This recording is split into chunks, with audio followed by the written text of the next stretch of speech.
আসসালামু আলাইকুম, কেমন আছেন সবাই? আমি সাইদুল ইসলাম, আশা করি সবাই ভালো আছেন। ফাইনালি এমডি পিসি বিল্ড করতেছি রাইজানের। আমার বেশ কিছু পিসি বিল্ড করা আছে, ওগুলো সবই হচ্ছে ইন্টেল দিয়ে। তো অনেকে বলছেন যে ভাই রাইজান পিসি বিল্ড কেন করেন না, বিশেষ করে 3200G দিয়ে। তো আজকে হচ্ছে 3200G দিয়ে একটা পিসি বিল্ড থাকবে। আদার্স যে কম্পোনেন্টগুলো আছে পিসি বিল্ডের ক্ষেত্রে চেষ্টা করছি ওগুলো ভালো ব্র্যান্ডের নেওয়ার, প্লাস ওই ব্র্যান্ডের মধ্যে ভালো মডেলগুলো চুজ করার জন্য। তো একটা একটা করে পরিচিত হই। প্রথম হচ্ছে আপনার প্রসেসর, এটা তো বললামই, রাইজান 3 3200G। আর প্রসেসর বিষয়ে বেশি কিছু ডিটেলস বলতেছে না, কারণ জানাই আছে এটা 4 কোর 4 থ্রেডের প্রসেসর, ভেগা 8 গ্রাফিক্স। আর এটা প্রাইস হচ্ছে আপনার 8900 থেকে 9000 টাকার মধ্যে। র্যাম হিসেবে এখানে ইউজ করছি কর্সারের ভেঞ্জেন্স LPX 8GB র্যাম 3200 মেগাহার্টসের। আরেকটা র্যাম খুব চয়েস ছিল, এটা হচ্ছে আপনার g.skillের ট্রাইডেন জি এই র্যামটাও, বাট ওই র্যামটা নিলে আপনার টোটাল প্রাইসের সাথে আরও 500 টাকা অ্যাড হবে। ওই র্যামটাও চাইলে নিতে পারেন, বাট এখানে হচ্ছে আপনার যেটা দিলাম ভেঞ্জেন্স LPX 8GB 3200 মেগাহার্টসের। এখানে হচ্ছে আপনার আমি 4GB করে 8GB দিতে পারতাম। ডুয়েল চ্যানেল দিলে হচ্ছে আপনার অবশ্যই একটু বেটার স্পিড পাওয়া যায়, বাট যেহেতু আমার মাদারবোর্ডের র্যামের স্লট দুইটা, আমি চাইলাম যে এখন আমি 8GB দিই, নিয়ার ফিউচারে একটা র্যামের স্লট থাকলে আপনি 16GB নিতে পারবেন। আর যদি আপনি একটা জিনিস মনে রাখবেন, যখন পিসির বিল্ট ইন যে জিপিইউগুলো ইউজ করেন সেক্ষেত্রে আপনার র্যাম যত বেশি হবে তত আপনি বেটার পারফরমেন্স পাবেন। স্টোরেজ হিসেবে ইউজ করছি ট্রান্সেন্ডের 830 M.2 SSD, প্লাস এখানে একটা 500GB SSD দিছি। এটা হচ্ছে রিফাবলিশ হার্ড ডিস্ক। আমি আবারও বলে দিই, আমি কখনো সব বিরোধী কথা বলতে চাই না। এই হার্ড ডিস্কটা হচ্ছে রিফাবলিশ, মানে বাইরের দেশে ইউজ। এখন আমার এই টোটাল পিসিটা অলরেডি 30,500 টাকা চলে আসছে। এখন যদি আমি একটা চ্যানেলের অরিজিনাল হার্ড ডিস্ক দিতে চাই 1TB, সেগুলো আপনার হচ্ছে প্রায় 3700 থেকে 3800 টাকা, তাহলে প্রায় আরও আপনার 2,000 টাকা বেশি হয়ে যায়। তো এই জন্য আমি যেহেতু এখানে ওএসের জন্য হচ্ছে আপনি এটা ভালো একটা SSD M.2 এটা দিলাম। প্লাস হচ্ছে প্রাইমারিলি যে আপনার ডাটা স্টোর করতে পারবেন, বিশেষ করে যারা মুভি টিভিগুলো রাখতে চান সেক্ষেত্রে ডাটা অবশ্যই দরকার পড়ে। তো প্রাইমারিলি হচ্ছে আপনার এটা একটা রিফাবলিশ হার্ড ডিস্ক আমি দিলাম। আপনি চাইলে একটা 1TB অরিজিনাল হার্ড ডিস্ক নিতে পারেন। এই 30 M.2টার প্রাইস হচ্ছে 800 টাকার মধ্যে, আর এই রিফাবলিশ যে 500GB হার্ড ডিস্ক এটা হচ্ছে আপনার 1000 থেকে 1100 টাকার মধ্যে। পিসি কুলিং সিস্টেমটা ভালো রাখার জন্য আমি এখানে দুটো এক্সট্রা থিসিস ফ্যান দিছি। এখানে তো চাইলেই ভাই আমি কুলার মাস্টার বা কর্সার আদার্স ব্র্যান্ড ইউজ করতে পারতেছি না, তারপরেও চাইছি যে চাইনিজের মধ্যে হলে দুটো ভালো ফ্যান দেওয়ার জন্য। এই ফ্যানগুলো হচ্ছে আপনার 300 থেকে 350 টাকার মধ্যে। আমার যে ক্যাবিনেটটা ইউজ করছি ওটার সাথে রেয়ার হচ্ছে আপনার একটা 120mm ফ্যান দেওয়া আছে। আমি আরও এক্সট্রা দুটো ফ্যান নিতেছি যেন কুলিং সিস্টেমটা একটু ভালো থাকে। আর পাওয়ার সাপ্লাই হিসেবে আমি এখানে ইউজ করছি Corsair VS450 ওয়াটের পাওয়ার সাপ্লাই। এখন অনেকে বলতে পারেন এখানে 450 ওয়াটের পাওয়ার সাপ্লাই দরকার কি? এই পাওয়ার সাপ্লাইটার প্রাইস হচ্ছে 3000 টাকার মধ্যে, যেখানে আপনি হচ্ছে এই যত একটা পিসির জন্য 2500 টাকা দিয়ে পাওয়ার সাপ্লাই সহ পিসি নিতে পারেন। তাহলে আমি কেন 3000 টাকা দিয়ে শুধু পাওয়ার সাপ্লাই দিতেছি? অযথা আমি টাকাগুলো নষ্ট করতে। আসলে আমরা অনেকে বলে থাকি না যে ভাই ব্র্যান্ড পিসিগুলো সহজে নষ্ট হয় না, ব্র্যান্ড পিসিগুলো তো ভালো। আপনি যে কোনো একটা ব্র্যান্ড পিসি নেবে, ডেল এইচপি বা আদার্স যে ভালো ব্র্যান্ড পিসিগুলা, ওখানে যে পাওয়ার সাপ্লাই দেওয়া থাকে একদম মিনিমাম যে পাওয়ার সাপ্লাই দেওয়া থাকে ওটাও হচ্ছে আপনার 300 থেকে 350 watt 80+ bronze category power supply. Plus আপনি আদার্স যে ভালো ভালো ইউটিউব চ্যানেলগুলো আছে বা ভালো যারা আমি আজ পর্যন্ত দেখলাম না তারা ওই যদি একটা পাওয়ার সাপ্লাই কোনো পিসিতে ইউজ করছে। আমাদের যে আমাদের দেশে লোকাল যে ওই যে সিলভার কালার যে পাওয়ার সাপ্লাইটা পাওয়া যায় সবাই চিনি 400-500 টাকা দামের পাওয়ার সাপ্লাই, একটা ফ্যাক্ট পিসির পারফরমেন্সের ক্ষেত্রে। আমরা তো পাওয়ার সাপ্লাই মূলত মনে করি যে গ্রাফিক্স কার্ড নিলেই মনে হয় পাওয়ার সাপ্লাই নিতে হয়, আসলে বিষয়টা তা না। আমি তো চাইছিলাম এখানে 550 ওয়াটের দিতে, তো দরকার নেই। এটার জন্য হচ্ছে আপনার 450 মোর দ্যান এনাফ। এটা হচ্ছে আপনার খুব ভালো কাজ করবে। প্লাস আপনি নিয়ার ফিউচার যদি কখনও আপনার 1650 এই যেহেতু একটা কার্ড ইউজ করেন বা 1660 লো লেভেলের কার্ডগুলো ইউজ করেন, সেক্ষেত্রে আপনার পারফেক্ট হবে, তখন আর আপনার পিসি চেঞ্জ করতে হবে না। প্লাস আমি যেটা বললাম, আমি চেষ্টা করছি যে পিসি বিল্ড করার জন্য 1-2 হাজার টাকা বেশি যাক, হ্যাসেল ফ্রি যেন পিসিটা বিল্ড করা যায়, ওই চেষ্টাটা করছি। এখন যেটা সবচেয়ে বেশি কনফিউজ, মাদারবোর্ড কোনটা নেওয়া যায়। আমি এখানে ইউজ করছি MSI Pro সিরিজের B450M Pro 2 M2 Max। এটার আরেকটা মডেল আছে Pro A2 Max, এটা প্রাইস হচ্ছে 500 টাকা ডিফারেন্স। এটা হচ্ছে 7500 টাকা, আর আরেকটা যেটা ছিল ওটা হচ্ছে 7000 টাকা। মেন ডিফারেন্স ছিল ওটা হচ্ছে আপনার বিজে পোর্ট ছিল না, আর কিছু আপনার সিপি পার্টটা 4 পিন ছিল, কিছু ডিফারেন্স ছিল। বা এটা নেওয়ার উদ্দেশ্য হচ্ছে আমার ভিজে পোর্টটা দরকার আছে, কারণ অনেকে দেখা যাবে যে পিসি হয়তো বা 30-35 দিয়ে নিবে, তখন মনিটর আর 10-12 হাজার টাকা নিতে পারে না 22 ইঞ্চি যেগুলো HDMI পোর্ট থাকে, তখন হচ্ছে 10.5 মনিটর নিলে তখন ভিজিএ পোর্ট থাকে। তো কনভার্টার দিয়ে ইউজ করলে খুব ঝামেলা হয়, সেক্ষেত্রে আমার ভিজিএ পোর্টটা দরকার। প্লাস হচ্ছে আপনার সিপি পাওয়ারও আপনার 8 পিন ছিল, এই জিনিসটা কাজে দিবে। এই জন্য হচ্ছে মাদারবোর্ড এটা নেওয়া। এটার প্রাইস হচ্ছে 7500 টাকা। ক্যাচিং মানে চেসিস। এখানে আমি যেটা ইউজ করছি গ্যামডিয়াসের হচ্ছে আপনার Argus E1। চেষ্টা করছিলাম হচ্ছে এখানে যেহেতু একটা 8GB একটা কেস চলতেছে, প্লাস ফোনটাও যেন একটু গুড লুকিং হয়, এটা হচ্ছে 8GB ক্যাসিং, প্লাস হচ্ছে কেবল ম্যানেজমেন্ট সব কিছু মিলে, প্লাস বাজেটের ব্যাপার স্যাপার সব কিছু মিলে আমার কাছে এটা বেটার মনে হয়েছে এই জাতীয় একটা পিসির জন্য। এটা প্রাইস হচ্ছে 3200 টাকা। তো পিসিটা বিল্ড করতে যাওয়ার আগে কিছু কথা বলি, আমার মনে হয় জিনিসগুলো জানলে একটু ভালো হয়। আমরা যারা আমজনতা বা সাধারণ পাবলিক আছি তারা পিসি বিল্ডের ক্ষেত্রে একটা জিনিস মনে করে কি, দোস্ত পিসির প্রসেসর কিরে Core i5 বা Ryzen 3, র্যাম কত জিবি 8 GB বা 4 GB, হার্ড ডিস্ক 4 GB। তো আমরা মনে করি যে প্রসেসর, র্যাম, হার্ড ডিস্ক মানেই একটা পিসি। আদার্স যে জিনিসগুলো আছে, মাদারবোর্ড কোন ব্র্যান্ড, চেসিস, পার্টস, বলে কুলিং সিস্টেম, তারপর আরও অনেক বিষয় থাকে, ওগুলো দিকে অতটা খেয়াল থাকে না। পিসি মানে হচ্ছে র্যাম, প্রসেসর আর হার্ড ডিস্ক। তো বিষয়টা তা না। আমার এই বিলটাতে খরচ হয়েছে 30,500 টাকা, বাট আপনি এই বিলটা এই Ryzen 3 3200, 8 GB RAM, M.2 500 GB hard disk দিয়ে অনায়াসে 24,000 টাকা দিয়ে পিসিটা বিল করতে পারেন। তাহলে ভাই আমি 6,500 টাকার মধ্যে বেশিতে কেন করব? এটা হচ্ছে আপনার একটা জিনিস মনে রাখবেন, performance plus quality with performance difference আছে। আপনি একটা মাদারবোর্ড দিয়ে পিসি নিলে তো পারফরমেন্স মোটামুটি পাবেনই, কিন্তু কোয়ালিটি প্রোডাক্ট দিয়ে পারফরমেন্স, এটা লংজিভিটি বেশি হবে এবং হ্যাসেল ফ্রি হবে। আমি চেষ্টা করছি সবগুলো হচ্ছে প্রো ক্যাটাগরি প্রোডাক্টগুলো দেওয়ার জন্য। ধরেন আমি এখানে পার্টস সাপ্লাই দিচ্ছি 3,000 টাকা, আপনি তো ক্যাচিং 3200 টাকা, এখানে আমার 6,000 টাকার উপর চলে গেছে। বাট আপনি এখানে পার্টস সাপ্লাই সহ ক্যাচিং পাবেন 2500 টাকা দিয়ে। মাদারবোর্ড আমার এখানে 7,500 টাকা, আপনি এখানে মাদারবোর্ড পেয়ে যাবেন 6,000 টাকার মধ্যে। র্যাম আমি এখানে দিয়েছি হচ্ছে 700-800 টাকা দামের, আপনি র্যাম পেয়ে যাবেন 3,000 টাকার মধ্যে। M.2 দিয়েছি আমি এখানে হচ্ছে 800 টাকা, আপনি পেয়ে যাবেন 2,100 টাকার মধ্যে। দুইটা ফ্যান দিছি, ফ্যান দেওয়ার দরকার নাই, তো 2,400 টাকা। তো আমি এটা বিবেচনা করলাম যে আমি এখানে 5,000 টাকা 6,000 টাকা একটু বেশি দেই, যেন পিসিটা একটু লং টাইম ইউজ করা যায়, রিলায়েবিলিটি ভালো পাওয়া যায়। এটা হচ্ছে আমার মূল উদ্দেশ্য ছিল। এই জন্য আমি বারবার বলি, দেখা যায় কি আপনি একটা পিসি বিল করবেন, আপনি টার্গেট করছেন 25,000 টাকার মধ্যে, তবে দেখা যায় আর 2,000 টাকা অ্যাড করলেই একটু বেটার পাওয়া যেত, বা আপনি 26-27,000 টাকা করছেন, আর 2,000 টাকা অ্যাড করলে হচ্ছে আপনি আর একটু বেটার মানে জিনিসগুলো পাইতেন, বটল একটা কম হতো। সো এই ক্ষেত্রে পিসি বিল করার ক্ষেত্রে একটু সব দিকে নজর রাখবেন, প্লাস চেষ্টা করবেন যারাই এখন থেকে হচ্ছে আপনার 26-27,000 টাকা বা 30,000 টাকার মধ্যে পিসি নেবেন, তারা সবসময় চেষ্টা করবেন একটা ভালো মানের পিএসইউ নেওয়ার জন্য। চেসিসের সাথে যে পার্টসগুলো থাকে ওগুলো অ্যাভয়েড করে ভালো। আর যারা একদম হচ্ছে বাজেটের মধ্যে করবেন, সেক্ষেত্রে তার কিছু করার নাই, তারাও চেষ্টা করবেন যেন একটু ভালো ক্যাবিনেট নেওয়া যায়। তো এখন হচ্ছে পিসিটা বিল করব, আর বিলটা হবে হচ্ছে আপনার টাইম ল্যাপস, তার মধ্যে চেষ্টা করবো বিল করার সময় মাঝে মধ্যে কিছু কথা বলার জন্য। তো চলেন পিসি বিল্ড করি। এ হচ্ছে মাদারবোর্ডটা, আর এটা হচ্ছে প্রসেসর। আর বিল্ড করতে করতে আমি চেষ্টা করবো কোন প্রোডাক্টটা কত দিনের ওয়ারেন্টি সেটাও জানিয়ে দেওয়ার জন্য। তো মাদারবোর্ডে থাকবে হচ্ছে 3 বছর ওয়ারেন্টি, প্রসেসরও সেম 3 বছর ওয়ারেন্টি। আর আরেকটা যেটা বলছিলাম যে বিল্ড করতে করতে চেষ্টা করবো বিল্ডের বিষয়ে কিছু কথা বলার জন্য, বা কীভাবে কী করলে ভালো হয় ইনস্টলেশনটা। তো এমডি প্রসেসর পিন হচ্ছে এখানে প্রসেসরে থাকে, আর ইন্টেলে হচ্ছে মাদারবোর্ডে পিন থাকে, যেটা খুব সাবধানে করতে হবে।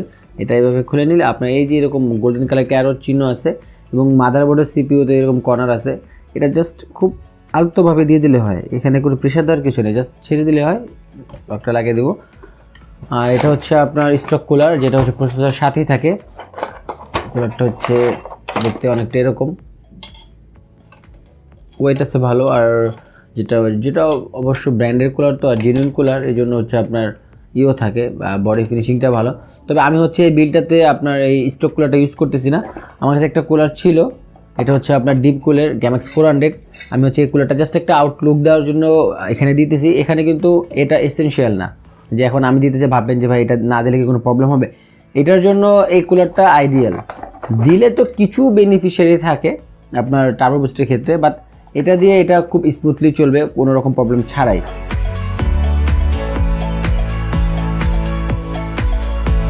ইজিলি হচ্ছে কুলারটা লাগানো হয়ে গেল। আর কুলার কিন্তু সবসময় আপনার এই ফ্যানটা এইদিকে থাকবে, মানে এক্সস্টটা বাতাসটা এইদিকে পাস হবে। এখান থেকে হচ্ছে আপনার চেসিসে যে রেয়ার ফ্যান থাকে, ওই রেয়ার ফ্যান থেকে বাতাসটা বাইরে বের করে দেবে। আমি অনেকে দেখছি, দেখা যায় এই ফ্যানটা আপনার ঘোরায়া এদিকে লাগায় দেয়, তখন দেখা যায় আপনার এই গরম বাতাসটা কেচিংয়ের ভিতরে আর ঢুকে। আর এটা হচ্ছে র্যামে হচ্ছে আপনার প্রোডাক্ট লাইফটাইম ওয়ারেন্টি থাকবে, তার মানে আপনার এই 8 GB 3200 ওয়াটের এই র্যামটা যতদিন থাকবে Corsair মার্কেটে অ্যাভেলেবেল বা তারা ম্যানুফ্যাকচারিং করবে, ততদিন পর্যন্ত হচ্ছে এটার ওয়ারেন্টিটা পাবেন। আর এই হচ্ছে M.2টা। M.2টা হচ্ছে Transcend এই মডেলটাতে 5 বছর ওয়ারেন্টি। মাদারবোর্ডে যা ইনস্টল করা ছিল, M.2 র্যাম, সিপিইউ কুলার সম্পূর্ণ শেষ। আর একটা কথা বলে রাখি, অনেক সময় দেখা যায় আমরা যারা মাদারবোর্ড এখানে মানে বিল্ড করে এই জিনিসগুলো আর কি মাদারবোর্ডের সাথে অ্যাটাচ করি, তখন দেখা যায় মাদারবোর্ড হচ্ছে আপনার টেবিলে রাখে, বা অনেক সময় দেখছি আমরা যে চেসিস থাকে, চেসিসের উপরে রেখেই হচ্ছে আপনি এগুলো লাগাতে থাকে। এটা কিন্তু খুব রিস্কি। সবচেয়ে বেস্ট হয়ে হচ্ছে আপনার যে মাদারবোর্ডটা খুলবেন, যে বক্স থেকে বের করবেন, ওই বক্সের উপরে রেখে ইনস্টল করলে সব থেকে বেস্ট হয়। তো এখন হচ্ছে আমরা এই সিস্টেমটা পিসিতে ইনস্টল করব। আর পিসি অ্যাসেম্বলিংয়ের ক্ষেত্রে যেটা দেখা যায়, আমরা সবার আগে মাদারবোর্ডটা ইনস্টল করি, তারপরে বাদবাকি জিনিস, কিন্তু এটা ভুল। আপনি যখন মাদারবোর্ডটা আগে ইনস্টল করবেন তখন দেখা যাবে অনেকটা জায়গা ব্লক হয়ে যাবে, বাদবাকি জিনিসগুলো আপনার এসএসডি বা হার্ড ডিস্ক এই জাতীয় কিছু লাগাতে গেলে আপনার একটু হাত নাড়তে নাড়তে একটু প্রবলেম হবে। তো সবথেকে ভালো উপায় হচ্ছে সবার আগে মাদারবোর্ড ছাড়া আপনার হার্ড ডিস্ক, আপনার চেসিস ফ্যান বা বাদবাকি যা যা লাগানো আনুষঙ্গিক সেগুলো লাগাবেন। আর পাওয়ার সাপ্লাই লাগানো হবে সবার পরে, কারণ আগে যদি পাওয়ার সাপ্লাই লাগিয়ে দেন এগুলোর সাথে অনেক কেবল থাকে, সেটা আরও প্রবলেম হবে। বাট আমার এই চেসিসে হচ্ছে আমি আনুষঙ্গিক জিনিসগুলো লাগানোর পরে আপনার এই চেসিস ফ্যান এগুলো লাগানোর পরে হার্ড ডিস্ক লাগানোর পরে হচ্ছে পাওয়ার সাপ্লাইটা লাগিয়ে দেবো। কারণ হচ্ছে আমার এই চেসিসটাতে আমি যদি মাদারবোর্ড লাগানোর পরে যদি এখান থেকে 4-8 পিনে কানেক্টরটা আনতে চাই এদিক দিয়ে আমার খুব প্রবলেম হবে এবং না আসার সম্ভাবনা সবথেকে বেশি। তো যেই চেসিসগুলোতে হচ্ছে আপনার এই 4 পিনের 8 পিন হেডারটা হচ্ছে আপনার মাদারবোর্ডটা ব্লক করবে লাগানোর পরে, তার আগেই হচ্ছে মাদারবোর্ড লাগানোর আগে এই পাওয়ার কেবলটা এখান থেকে বের করে নেবেন, তা না হলে মাদারবোর্ড লাগানোর পরে এটা আর বের করতে পারবেন না। আমি অনেক বিল্ডে দেখছি দেখা যায় এখানে আপনার হোল থাকে, কিন্তু ওই যে মাদারবোর্ডটা আগেই লাগিয়ে দেয়, পরে দেখে এখান থেকে তো কেবল আনা যাবে না, পরে এই 8 পিনের কেবলটা মাদারবোর্ডের সামনে দিয়ে দেয়, তখন জিনিসটা অতটা ভালো দেখা যায় না। লম্বা একটা কেবল এত সুন্দর করে লাগালো, বাট লম্বা একটা কেবল পিসের সামনে দিয়ে ঝুলতে থাকে। এটা হচ্ছে 500 জিবি হার্ড ডিস্ক, এখানে দেখতে পাচ্ছেন হয়তো বা স্যামসাংয়ের, এটা হচ্ছে রিফারবিশ হার্ড ডিস্ক, বাইরের দেশে ইউজ। এটা কোনো নির্দিষ্ট কোনো ব্র্যান্ড থাকে না যে ভাই 500 জিবি, অনেকে জিজ্ঞেস করছেন ভাই 500 জিবি নিলে কোনটা নেওয়া যায়, এগুলো মিক্সড ব্র্যান্ডও বলে, তো যেটা নেওয়া যায় নিতে পারেন। আমার কথা হচ্ছে কি যে আপনি, এই জন্য আমি বলছি যে রিফারবিশ হার্ড ডিস্ক মানে পুরাতন। আমার কথা হচ্ছে যে দোকানদারদের উদ্দেশ্য বলে যে আপনি যে জিনিসটা বিক্রি করেন তাকে আগে খোলামেলা বলেন, তারপরে কাস্টমারকে ডিসাইড করতে দেন সে কোনটা নেবে। এটা হচ্ছে রিফারবিশ হার্ড ডিস্ক, আমার এখানে মানে ছিল না, মানে লিকুইড ছিল না, তাই হচ্ছে এটা আমি দিচ্ছি। আমার এখানে এসএসডি আছে M.2, সেক্ষেত্রে এটা জাস্ট হচ্ছে প্রাইমারি স্টোরেজ হিসাবে। যদি আপনার লিকুইড থাকে আপনি অবশ্যই হচ্ছে আপনার চ্যানেলের অরিজিনাল যে আপনার WD বা সিগেট আদার্স যে ব্র্যান্ডগুলো আছে এটা আপনি 1 টেরাবাইট নেবেন, ওগুলোর প্রাইস হচ্ছে আপনার 3700 থেকে 3800 টাকার মধ্যে।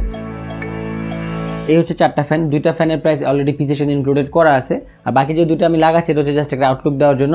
আর এখানে একটা ফ্যান আমার চলে আসছে, সেটা হচ্ছে আপনার অন্য মডেলের, এই মডেলটা হচ্ছে আপনার এরকম, এটা সম্ভবত হচ্ছে আপনার রিং লাইট হবে, বাট আমার যে প্রাইসগুলো দেওয়া সেটা হচ্ছে আপনার এই ফ্যানটার প্রাইস, এটা হচ্ছে হোয়াইট কালার, এটা রেড কালার, এগুলো হচ্ছে আপনার 300 থেকে 350 টাকার মধ্যে আপনি পেয়ে যাবেন।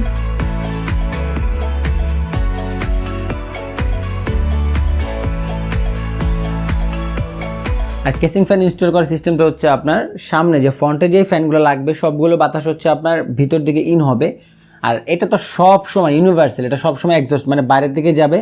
উপরে এটা হচ্ছে আপনার এই যে 2টা এটাও হচ্ছে আপনার বাইরের দিকে যায়, বাট আপনার যদি এরকম চেসিস থাকে যে সামনে লাগানোর আপনার অপশন আছে, বাট একেবারেই হাওয়ার বাতাসটা ভিতরে নিতে পারবেন না, তখন আপনার উপরে একটা ফ্যান আপনি বাইরেও দিতে পারেন আর একটা ফ্যান হচ্ছে ভিতরে দিতে পারেন, এবং চাইলে হচ্ছে দুটোটাই আপনি ভিতর দিকে মানে এয়ারটা দিতে পারেন, পুশ করতে পারেন।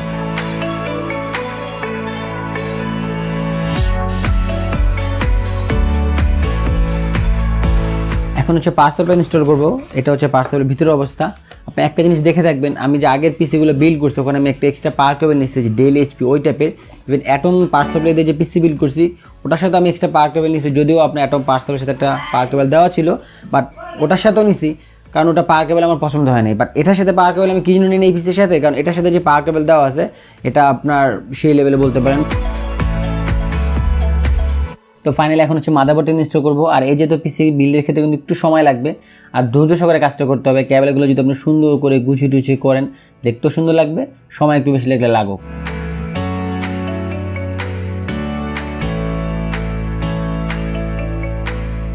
বা এই পার্টটা সম্পূর্ণ টাইমলেস করে দিতে, তা নাহলে অনেক সময় লাগবে। একদিন একটা পিসি বিল্ড করবো, সেটা হচ্ছে আপনার টিউটোরিয়াল পারপাস, সেখানে দেখাবো আপনার পিসি বিল্ডের ক্ষেত্রে কেবল ম্যানেজমেন্ট, উইন্ডোজ কীভাবে দিতে হয়, উইন্ডোজ দেওয়ার পর ড্রাইভার A to Z সব আমরা ওই ভিডিওটাতে আশা করি দেখানোর চেষ্টা করব। তো এটা টাইমলেস থাক, আর কোনো কথা থাকবে না।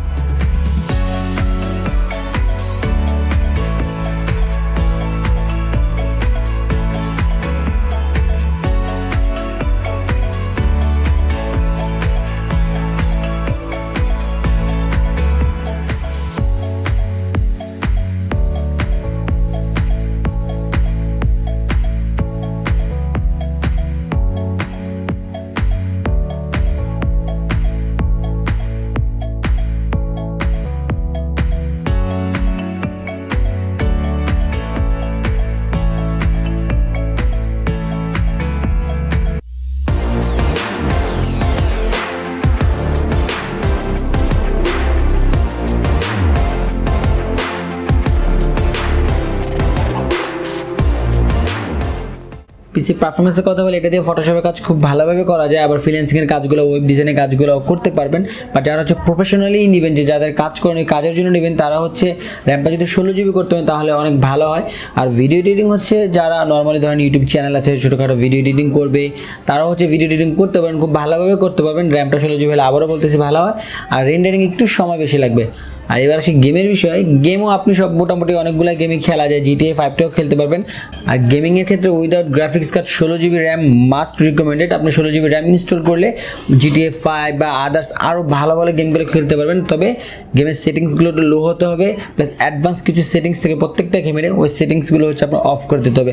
আমি আবার রিপিট করতেছি, যারা গেমিং খেলবেন তাদের জন্য 16 GB RAM must recommended. 16 GB RAM দিয়ে পিসিটা যদি আপনি বিল্ড করেন তাহলে মোটামুটি খুব ভালো মানের গেমগুলো খেলতে পারবেন লো সেটিংয়ে। এই ছিল আজকে পিসির বিষয়ে। আর কিছু জানা থাকলে কম বক্সে জানাবেন। সবাই ভালো থাকবেন, আমার কিন্তু করবেন। আল্লাহ হাফেজ।